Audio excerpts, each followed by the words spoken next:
बढ़ेंगे आगे। पिछले एक दशक में भारत की आर्थिक नीतियों से समावेशी विकास को गति मिली है, जिससे न सिर्फ लाखों लोगों को गरीबी से बाहर निकाला गया, बल्कि असमानता को भी ऐतिहासिक रूप से कम किया है।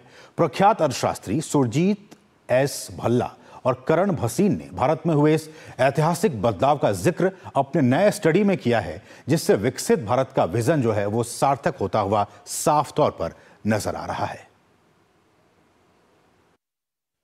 सरकार की नीतियों के चलते कैसे देश में असमानता में कमी और अत्यधिक गरीबी को खत्म किया है, इसकी बानगी एक बार फिर वैश्विक पटल पर नजर आ रही है। अंतर्राष्ट्रीय मुद्रा कोष में पूर्व कार्यकारी निदेशक और प्रख्यात अर्थशास्त्री सुरजीत एस भल्ला और करण भसीन ने अपने एक नए अध्ययन में ये ऐतिहासिक खुलासा किया है। मार्च 2025 में प्रकाशित भारत में समावेशी विकास के 4 तथ्य शीर्षक वाले इस पेपर में राष्ट्रीय सांख्यिकीय कार्यालय के घरेलू खपत व्यय सर्वेक्षण 2022-23 और 2023-24 के डेटा का उपयोग करते हुए उल्लेखनीय प्रगति का जिक्र किया है। इस डेटा के मुताबिक सबसे गरीब वर्गों को सबसे अधिक लाभ मिला, साथ ही खाद्य, उपभोग्य वस्तुओं और स्थायी वस्तुओं की खपत बढ़ी है, जिसके चलते अत्यधिक गरीबी, जो विश्व बैंक के $1.9 पीपीपी यानी खरीद शक्ति समता गरीबी रेखा से मापी जाती है। अत्यधिक गरीबी 2011-12 में 12.2% थी, जो 2023-24 में गिरावट के साथ केवल 1% रह गई।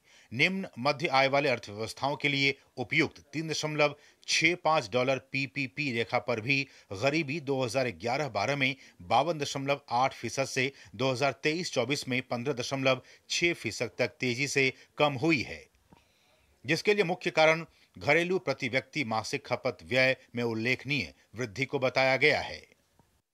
The IMF have projected that India will be growing at 6.5% as against 3% globally.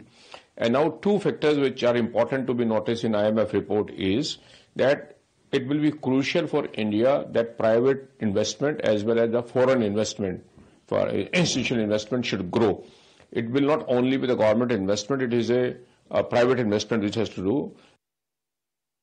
अध्ययन में खपत असमानता में दर्ज हुई ऐतिहासिक कमी का भी जिक्र किया गया है, जो 2011-12 में 37.5 से 2023-24 में 29.1 तक गिर गई।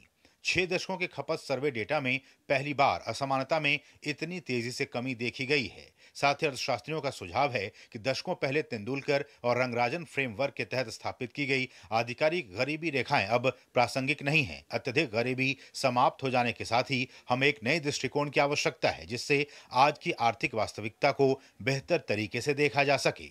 बहरहाल, विश्व में तेजी से बढ़ती भारतीय अर्थव्यवस्था के लिए भले ही कई मोर्चे पर चुनौतियां हों, लेकिन देश में समावेशी विकास को दर्शाती ये रिपोर्ट भारत के सुनहरे भविष्य के साथ विकसित भारत के मार्ग को प्रशस्त करती नजर आ रही है।